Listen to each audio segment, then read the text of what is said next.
Bonjour et bienvenue dans ce nouveau format de vidéo, ici Yohan de la chaîne FCF. Alors, en quoi va consister les nouveaux formats? C'est tout simple, je vais vous présenter du matériel radio ou autre, hein. Ça peut être un sac à dos, des chaussures, une trousse de premier secours, un sifflet de signalisation, un petit peu tout et n'importe quoi, mais toujours en rapport avec nos différentes activités, les thématiques qu'on aborde au sein d'FCF, donc c'est-à-dire le secourisme bénévole, donc amateur, le secourisme professionnel, le professionnel tout court, hein, puisqu'il y a des gens qui, comme moi, qui utilisent la radio durant leur travail. Ça peut être également tout ce qui va être activité de plein air, je sais pas moi, bushcraft, randonnée, VTT, tout ce qui est nautique, alpinisme, etc. Donc là, dans cette vidéo, ça ne va pas être un placement de produit. Moi, les Retevis RB617, parce qu'ils sont vendus par paire, je les ai payés de ma poche. Mais voilà, je ne suis pas contre le fait de présenter, voilà, par exemple, je sais pas moi, Retevis qui me contacte pour présenter leur matériel. Je ne suis pas contre. Par contre, sachez que dans toutes ces vidéos-là, je tiens à le préciser dès le début, même si c'est des placements de produits, je ne serai pas là pour vanter les mérites du matériel. C'est-à-dire que si le matériel est bien, je le dirai, mais si le matériel n'est pas bien, je le dirai aussi en fait. Voilà, c'était la petite parenthèse. Donc aujourd'hui, on se retrouve pour la présentation du Retevis RB617. Donc c'est un talkie-walkie homologué pour la commercialisation en Europe, donc c'est-à-dire qu'elle répond aux normes, à l'homologation PMR 446 qui est 16 canaux, 0,5 watts PAR, antenne non démontable. Voilà, donc c'est une radio qu'on appelle plus communément un modèle commercial, c'est-à-dire que ça va être une radio simple d'usage, sans écran, avec vraiment le minimum, donc c'est-à-dire un bouton de volume, un bouton pour les canaux. Alors certaines radios commerciales n'ont même pas de canaux, c'est-à-dire elles ont qu'un canal préprogrammé, mais quand même le plus courant c'est 16 canaux, avec un bouton PTT pour parler, un haut-parleur, un micro et quelques petits boutons en plus. Donc pour la présentation, je vais commencer par le côté. On va d'abord voir un petit peu le format du portatif. On va partir du côté. Alors je vais refaire la netteté, je suis désolé, ma caméra fait un petit peu n'importe quoi. Donc on va partir du côté, on va faire tac, on va partir sur tout ce qui va être supérieur, sur le côté. On va parler du son, de la batterie et de plein d'autres choses. Donc on va également parler un petit peu des caractéristiques techniques, pour voir si déjà la radio répond à ce qu'on lui demande, à ce qui est affiché sur sur les sites d'achat. Et après, on va faire quelques tests pour voir vraiment ce que ça vaut au niveau de la qualité audio, au niveau de la puissance en émission, etc. Donc, sur le côté, pardon, on va d'abord commencer avec le format. Donc, l'antenne fait un petit peu moins de 12 cm. C'est une prise, c'est une antenne en SMA, donc normalement elle est non démontable, mais j'ai dévissé un petit écrou qui me permet quand même de la démonter pour qu'on puisse bien entendu faire les tests de puissance juste après. Au niveau de la hauteur, on est à un petit peu moins de 11 cm. Au niveau de la largeur, on est à 5 cm et demi, ouais, si on prend en compte le petit clapet et le bouton PTT, on est sur 6 cm pile poil. Je ne sais pas si vous voyez, non, un petit peu moins. Au niveau de l'épaisseur, si on prend en compte la batterie et le clip ceinture, on est au maximum à 5 cm. Hop, puisqu'il y a quand même le partie supérieure du clip qui peut dépasser. Au niveau de la taille totale, on est à un peu plus de 20 cm, donc je pense que ça va tourner autour des 23-24.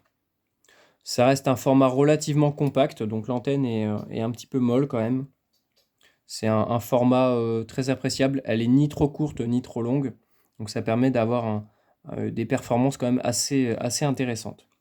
Au niveau du côté, on retrouve deux prises en jack, donc c'est un standard Kenwood qu'on appelle plus communément le standard K. Donc ça permet par exemple, de mettre un micro déporté, une oreillette, un laryngophone, etc. Donc par rapport à ça, la prise Kenwood, moi j'ai rien à dire là-dessus. Moi j'ai tout en Kenwood, donc c'est parfait. Ça me permet de rester standard avec tout mon matériel. Par contre, l'inconvénient, c'est que le clapet, je trouve qu'en fait, il s'ouvre super facilement. C'est-à-dire que même si on le force, enfin même si on l'emboîte bien, en fait, le moindre petit passage, vous voyez que ça l'ouvre. Donc bon, ça, c'est pas non plus très très grave, mais voilà. Si c'est pour un usage dans un milieu humide, vous risquez de potentiellement prendre de l'eau dedans. Donc voilà, ça c'est un petit point négatif sur le poste. Sur la partie supérieure, puisque là on a fini, hein, il y a rien d'autre. Sur la partie supérieure, donc on a le bouton de volume qui va également nous permettre de l'allumer ou de l'éteindre.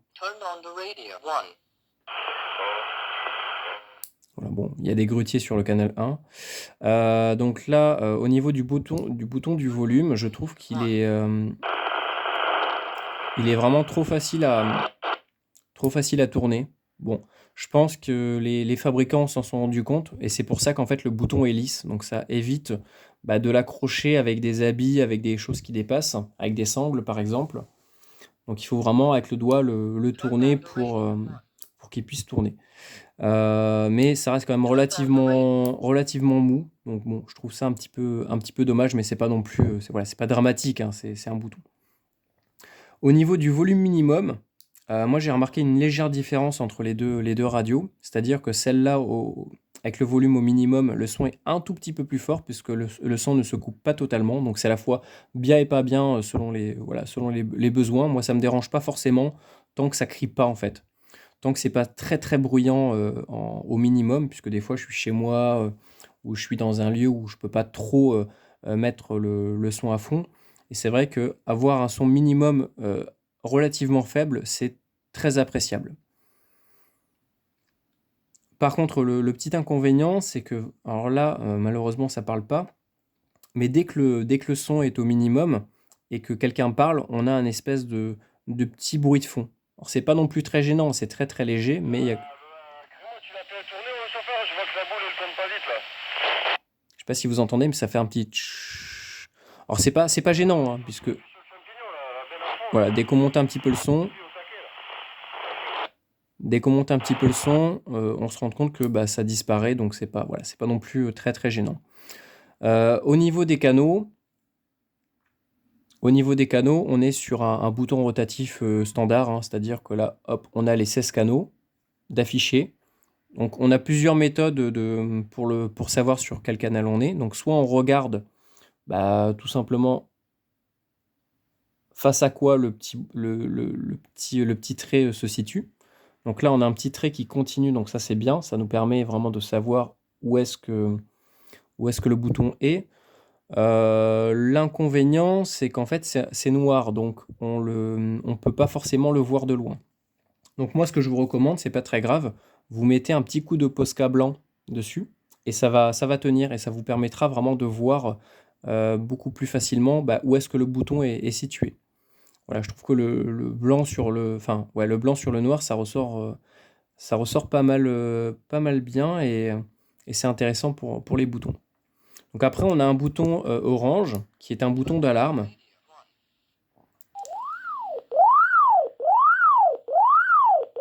Donc même s'il y a une transmission en cours, ce bouton-là, une fois qu'on l'appuie, ça continue. Ça va continuer de sonner, donc ça c'est bien. Pourquoi? Ça va être bien par exemple pour les gens qui font du hors-piste ou ce genre de choses. Si par exemple quelqu'un tombe sous une avalanche et qu'elle n'a pas de DVA, elle n'a pas de système RECO, je crois que c'est RECO ou RECO, et en fait elle appuie sur le bouton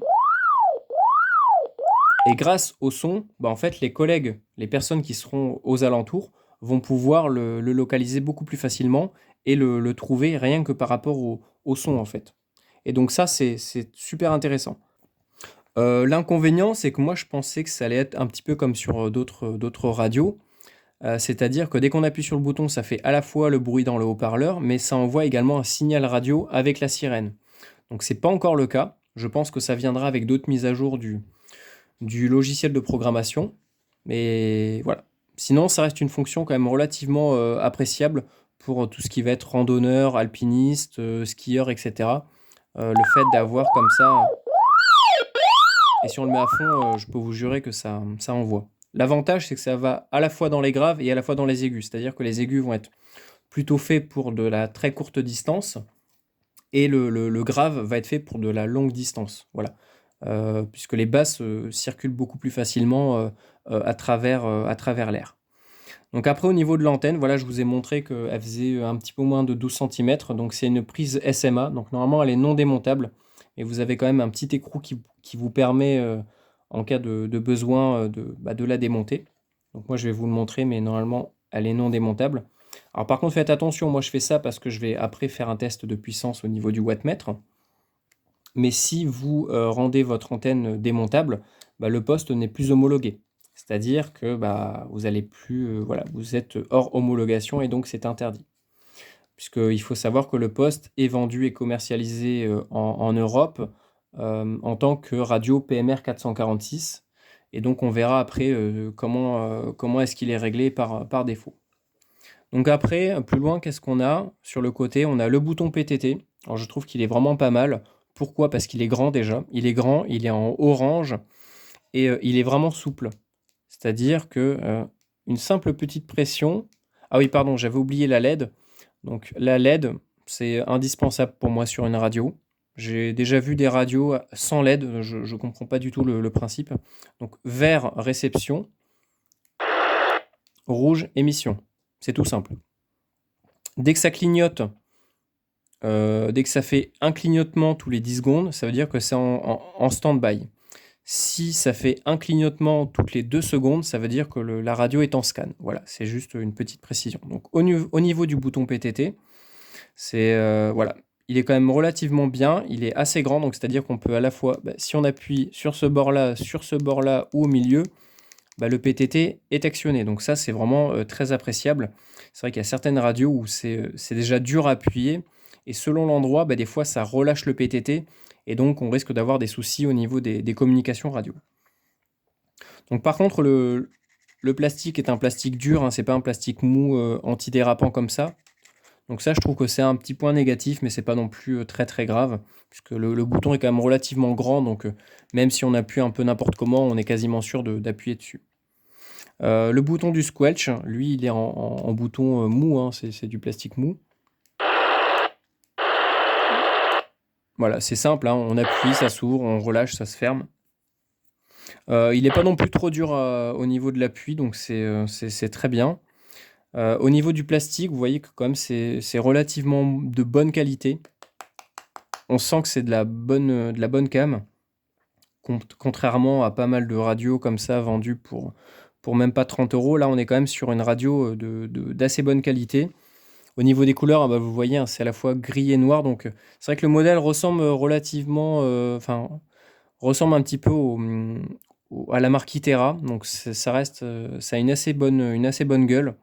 Ça fait très professionnel, très sérieux, surtout avec le bouton orange et tout. Il est vraiment, vraiment bien. Il y a juste les petits autocollants qui font un petit peu cheap, je trouve, mais bon, c'est pas très grave. À la rigueur, on peut vraiment le retirer si vraiment ça nous plaît pas, puis mettre par exemple le nom, un nom ou un indicatif, ça peut être utile. Donc après, on a terminé cette partie-là. Au niveau des caractéristiques, on va dire, et des certifications, donc on voit que le poste est bien en CE, il est également FCC, donc ça c'est pour la commercialisation dans les pays américains. On voit Frequency PMR, donc il est bien à la norme PMR 446. Puissance transmise externe, il est à 0,5 watts, donc c'est 0,5 watts PAR maximum, donc il est inférieur à 0,5 watts. Modèle, on voit RB617, la marque Retevis. Au niveau des petits plots de connectiques, au niveau de l'alimentation, on voit qu'on a un espèce de petit joint. Ça, c'est bien, le joint orange, ça veut dire que ça, on va dire, je ne vais pas non plus dire que c'est étanche, mais c'est-à-dire que s'il y a de l'humidité, s'il y a un petit peu d'eau qui s'infiltre entre la batterie et la radio, ça veut dire que il n'y aura pas de court-circuit au niveau de la batterie, vous ne risquez pas de flinguer votre radio. Donc après, on a une carcasse en alu. qui permet de faire plein de masse. Donc là-dessus, rien à dire. C'est très qualitatif. La batterie, on l'insère très facilement. Alors le clip ceinture est très bien aussi. Il y a un vrai ressort. Le ressort est ni trop dur ni trop mou. On sent que c'est super solide. Vraiment, je déconne pas. Le clip est très solide. La batterie, on l'insère très facilement. Donc c'est-à-dire que hop, juste on la met comme ça. Et c'est bon. Pour la retirer, c'est tout simple. On pousse là, donc avec l'ongle. Hop là, et voilà. Et ça s'enlève. Donc moi, ce que j'ai fait, j'utilise qu'une radio, je garde une deuxième batterie, mais sachez quand même que la batterie est vraiment très très intéressante. C'est surtout pour ça que je l'ai pris, j'ai pris ce modèle-là. Déjà parce qu'au niveau du design, bah, il me plaisait bien. Il avait une bonne gueule, ça se voyait que le plastique était vraiment solide. Et au final, je suis vraiment pas déçu. 16 canaux, donc c'est ce que je voulais depuis un moment. Je cherchais vraiment une radio 16 canaux toute simple que je pouvais garder sur moi en permanence pour être à l'écoute des collègues ou pendant ma randonnée sans avoir d'écran ou autre.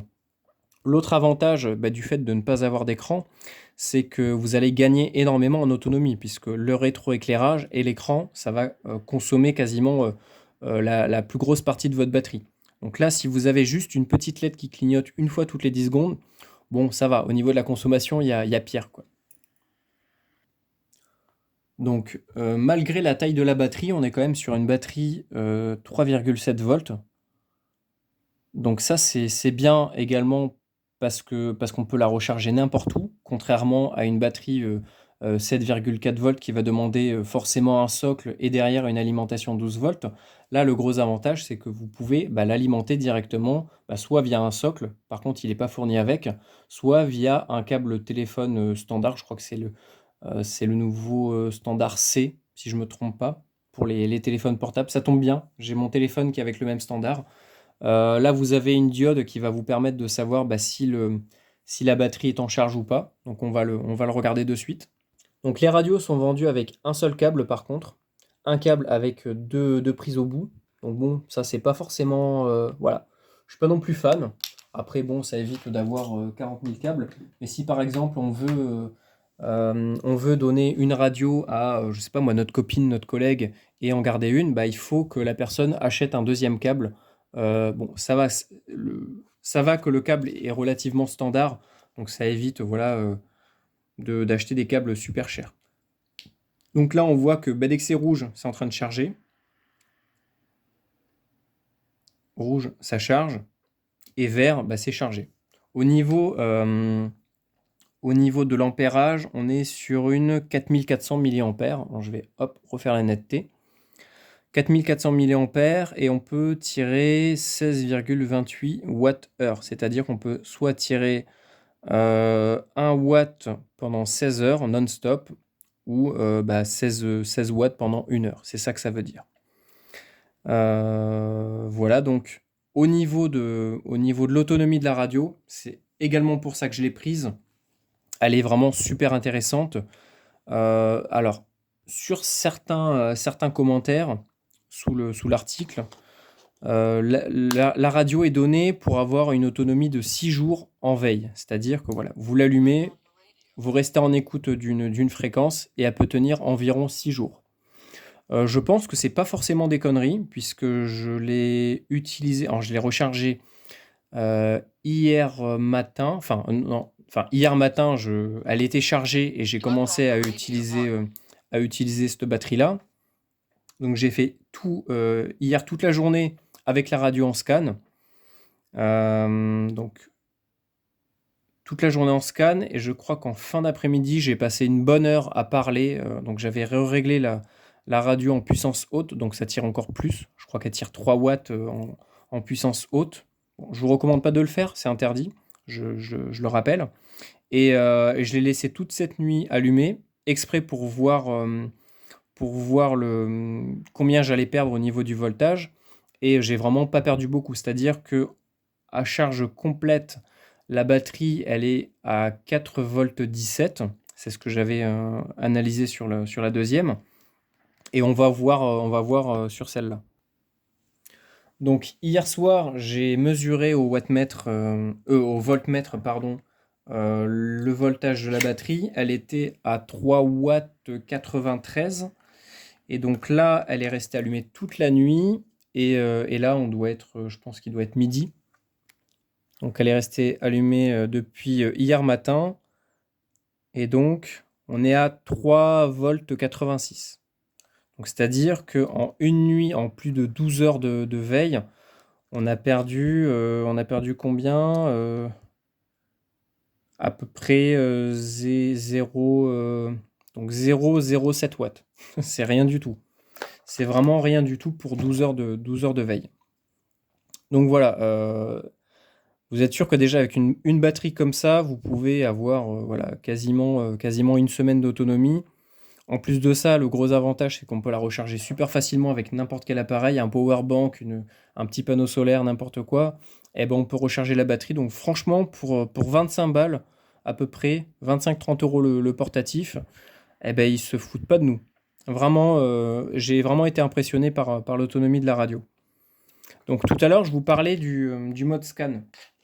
Ce qu'il faut savoir, c'est au niveau des paramètres, normalement, on a un mode scan dessus. Sauf que je me suis rendu compte qu'en fait, bah, le bouton là n'était pas reprogrammable pour l'instant sur le logiciel de programmation. Donc je pense que ça viendra plus tard. Et qu'en fait, on n'avait pas d'autres boutons pour activer une fonction de scan ou de puissance. Et en fait, un peu par hasard, je me suis rendu compte qu'en se mettant sur le canal 16, donc je vais le faire, vous allez voir que la LED va se mettre à clignoter plus rapidement. En veille, on est sur un clignotement toutes les 10 secondes. Et vous voyez que là, en fait, il s'est mis en scan. Malheureusement, on l'a pas trop vu parce qu'il y a de la réception. On va attendre un peu. Bon, en attendant que les enfants arrêtent de parler sur le PMR, je vais vous parler un petit peu du volume.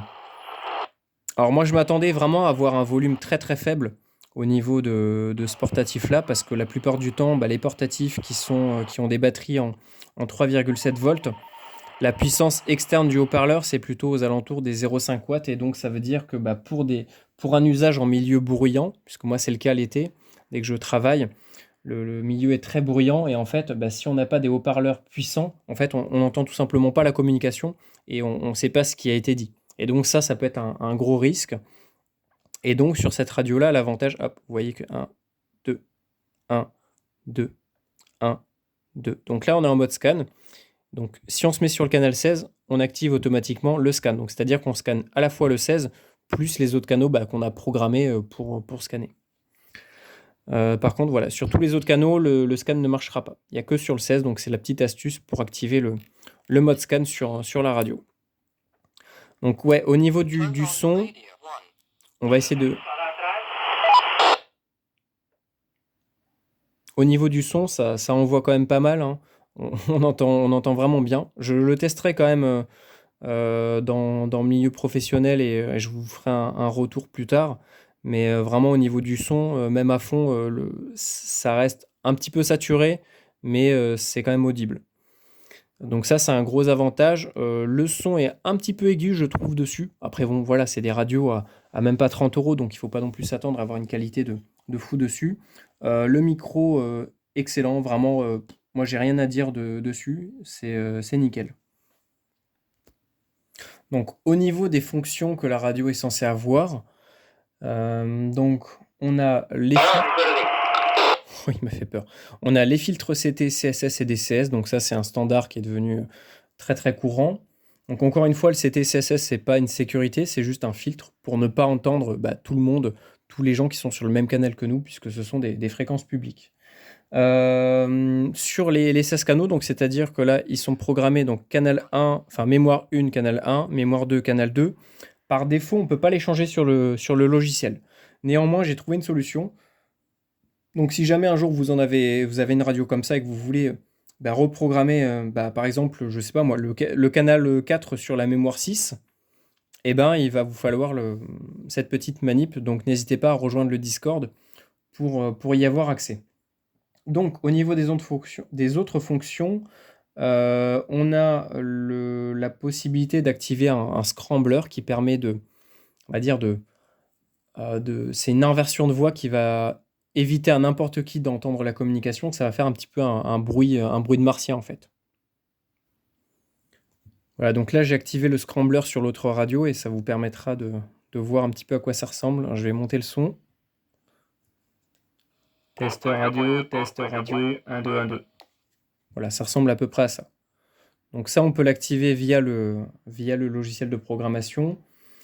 On peut également, apparemment, il y a PTT ID, donc ça c'est pour envoyer du DTMF. Pour l'instant, encore une fois, sur le logiciel, c'est pas possible de l'activer. C'est pas très grave, hein, moi j'en ai pas tellement l'utilité. On peut régler le squelch. Donc le squelch est quand même relativement sensible, je trouve. Voilà. Même si des fois il s'ouvre un tout petit peu, c'est très rare, hein, mais je pense que c'est qu'il y a un gros signal. Il y a un signal qui arrive. Donc voilà, le squelch est relativement sensible. On peut régler le temps de parole, le TOT. Donc par défaut, il est sur 180 secondes. On a également la fonction Vox qui peut également être activée sur le logiciel. On a un délai de relâchement. Donc on a 0,5 secondes jusqu'à 3 secondes. C'est-à-dire que le Vox, pas besoin d'appuyer sur le PTT pour parler. Si on parle et que la radio détecte la voix ou n'importe quelle autre chose, elle va automatiquement se déclencher. Donc ça peut être bien par exemple pour les motards. On peut annoncer ou non les canaux avec une voix soit en anglaise, soit en chinoise. On peut, à la place, si on ne veut pas entendre la voix, mais ça c'est bien, moi je trouve que c'est bien si par exemple on l'a à la ceinture et qu'on ne sait pas sur quel canal on est. Enfin, voilà, si on a besoin de changer de canal, eh ben, ça nous permet à l'oreille de savoir sur quoi on est. Bon, anglais c'est mieux que chinois quand même, ça peut permettre comme ça de réviser son anglais ou son chinois. On peut également activer le beep tone. Donc ça, c'est-à-dire que le beep, il va sonner soit dès que la radio arrive à son fin de temps de parole, c'est-à-dire que si on est sur 180 secondes, si on a parlé 180 secondes, à 178 secondes, la radio va biper pour nous dire tu as trop parlé, c'est terminé. Et je pense qu'on peut également le régler le bip pour les changements de canaux, c'est-à-dire qu'à chaque changement, ça va faire un bip. Et à l'allumage, pareil. Au lieu d'avoir tourne radio on, voilà, à la place d'avoir ça, je pense qu'on peut activer un bip sur la radio. Voilà, donc c'est tout pour les fonctions. Sur le logiciel, on peut également mettre un mot de passe pour pas que n'importe qui puisse récupérer notre programmation et voir ce qu'on a mis dedans. Voilà. Donc ça reste relativement basique hein, comme paramètre, mais déjà le scrambler, ça peut être intéressant si on veut pas que n'importe qui puisse entendre ce qu'on raconte. Donc maintenant, on va se retrouver pour un test de puissance. Alors, je rappelle que l'antenne est en SMA, donc c'est du SMA femelle si je ne me trompe pas, sur le portatif. Hop, la netteté, c'est pas fait où il faut. Voilà, donc là j'ai le petit wattmètre et on va tester la puissance haute et la puissance basse, puisque la puissance basse est celle qui est programmée pour l'homologation PMR 446. Et donc ça veut dire qu'avec la puissance qui va sortir de ce poste et l'antenne qu'on met dessus, qu'on va avoir par défaut dessus, la puissance finale rayonnée par l'antenne sera inférieure à 0,5 watts. Donc on va voir de suite qu'est-ce qu'on a comme puissance. Alors laissez-moi juste le temps de reprogrammer la radio en puissance basse et on fait les tests. Allez, c'est parti.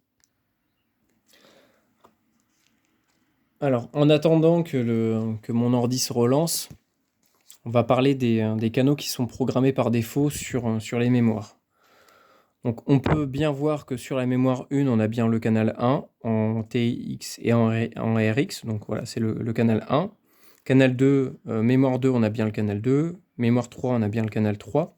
Puissance basse, puisqu'on doit rester proche des 0,5 watts, enfin inférieur à 0,5 watts au niveau de la sortie de l'antenne. Et là, on a les sous-canaux. Donc c'est le même de régler sur les 8 premiers et les 8 suivants. Donc du 9 au 16, on a un DCS. Donc c'est un filtre en émission et en réception, mais cette fois-ci numérique et non pas analogique comme les 8 premiers. Alors, il faut bien savoir que, voilà, je rappelle que les CT et CSS ne sont pas des sécurités.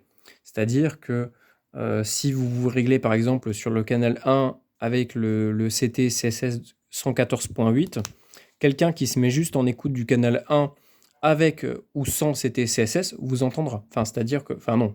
Avec un CT CSS, non.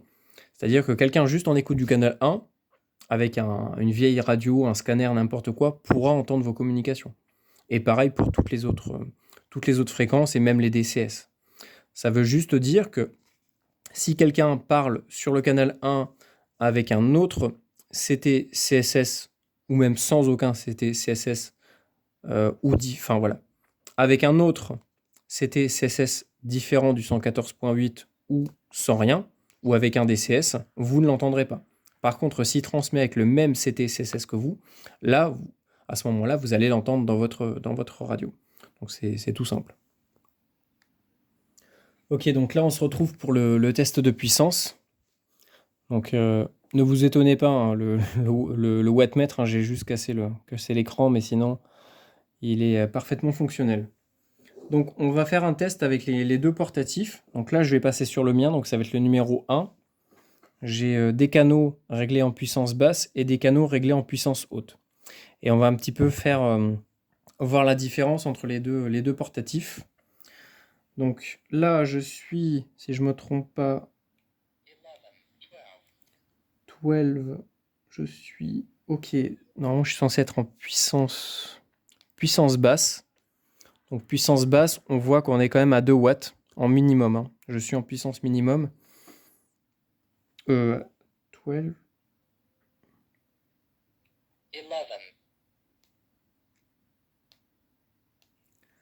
Alors 11, désolé, je regarde. Donc on est sur le canal 8. Et donc là, on est en puissance haute. Puissance haute, on est sur 4 watts. On est quand même sur 4 watts, c'est pas mal. Et si on bascule, parce que j'ai pas réussi à reprogrammer, mon ordi il a un souci, j'ai pas réussi à reprogrammer mes deux radios, donc j'ai une radio réglée en puissance haute et une radio réglée en puissance basse pour les démos. Donc voilà, en puissance haute, on sait qu'on tourne aux alentours de 4 watts, donc je garde la même batterie pour pas qu'il y ait de différence de voltage. Et hop, on va passer sur la deuxième radio. Et tout à l'heure, on va analyser l'antenne qui est dessus. Tac. Et donc là, je suis sur le même canal en puissance basse et on est sur un petit peu moins de 2 watts. On est à 1 watt 5, 1 watt 6.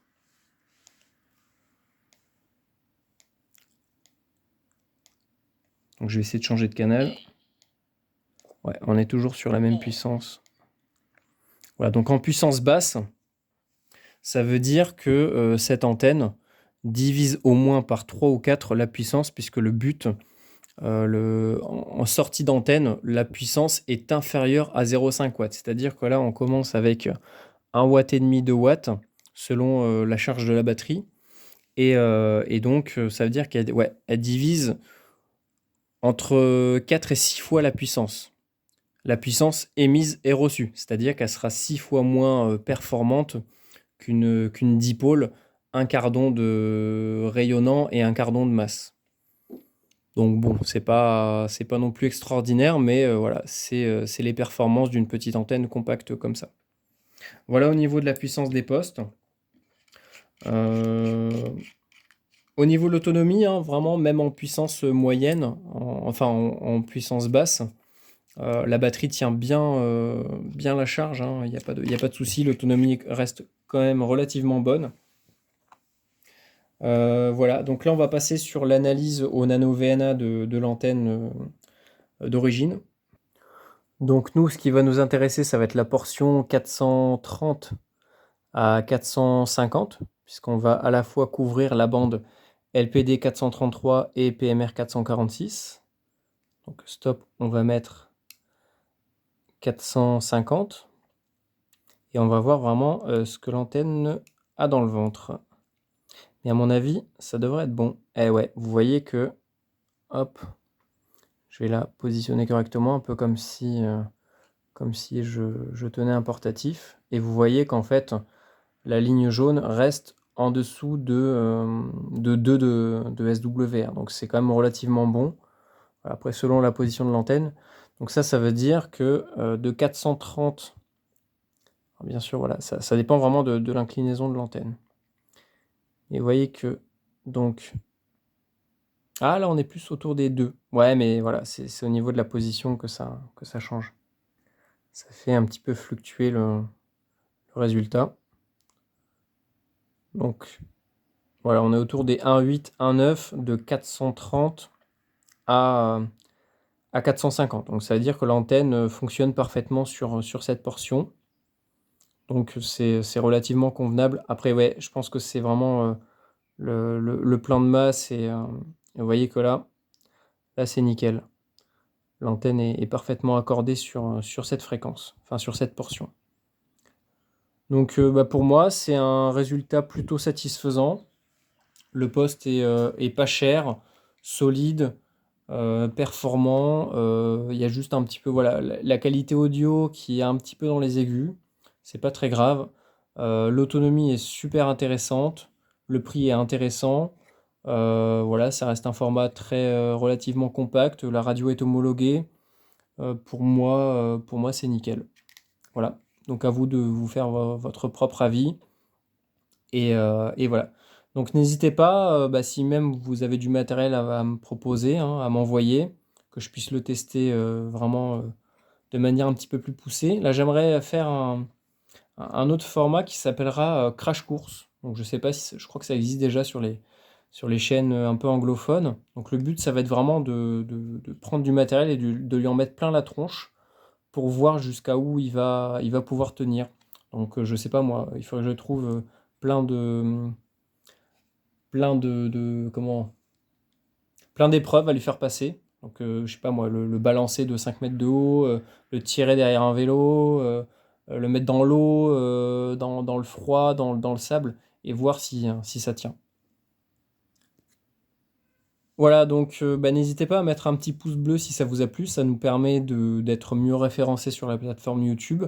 N'hésitez pas à nous rejoindre, à faire des donations sur PayPal ou Tipeee si vous voulez soutenir le projet.